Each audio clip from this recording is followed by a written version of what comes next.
আসসালামু আলাইকুম এভরিওয়ান। আজকে এমন একটি রেসিপি আপনাদের সাথে শেয়ার করব যেটা আপনি কোনো দাওয়াতে সাদা পোলাওর সাথে সার্ভ করলে যে কোনো গেস্ট আপনার প্রশংসা করবে।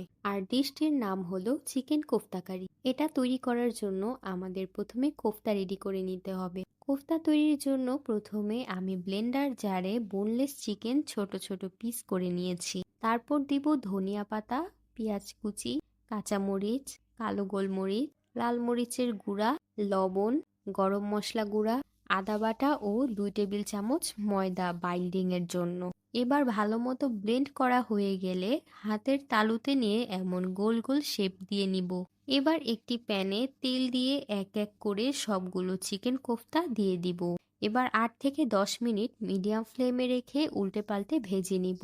যখন এমন লাল হয়ে আসবে তখন চুলা থেকে নামিয়ে ফেলবো। এবার একটি প্যানে পেঁয়াজ কুচি ও কাঁচামরিচ দিয়ে হালকা ভেজে নিব। এই কোফতা কারিটা আমি সম্পূর্ণ বাটা মশলায় রেডি করব। তাই এই ভাজা পেঁয়াজগুলো তুলে নিলাম একটি বাটিতে। এবার ব্লেন্ডার জারে পেঁয়াজ কাঁচামরিচ ভাজা দিয়ে আরও অ্যাড করব কাঠবাদাম ও কাজু বাদাম। এগুলো পেস্ট করে সাইডে রেখে দিলাম।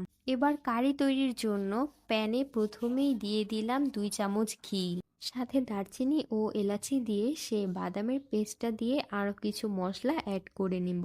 এর মধ্যে দিব 2 চামচ মরিচের গুঁড়া, 1 চামচ গরম মশলা গুঁড়া ও পানি। এবার লবণ ও দুধ দিয়ে ভালো মতো কষিয়ে ভেজে রাখা কোফতা ও কিছু কোয়েলের ডিম দিয়ে দিলাম। কোয়েলের ডিমটা একদমই অপশনাল, আপনারা এটা নাও দিতে পারেন। আরও দিয়ে দিলাম কিছু কাঁচামরিচ। এখন অল্প পরিমাণে পানি দিয়ে ঢেকে রাখবো 3 থেকে 4 মিনিট। এবার ঢাকনা খুলে 1 চামচ ঘি দিয়ে আবারও 2 মিনিট ঢেকে রাখবো, যেন ঘিয়ের ফ্লেভারটা ঠিক থাকে। এবার গরম গরম পরিবেশন করে নিব চিকেন কোফতা কারি।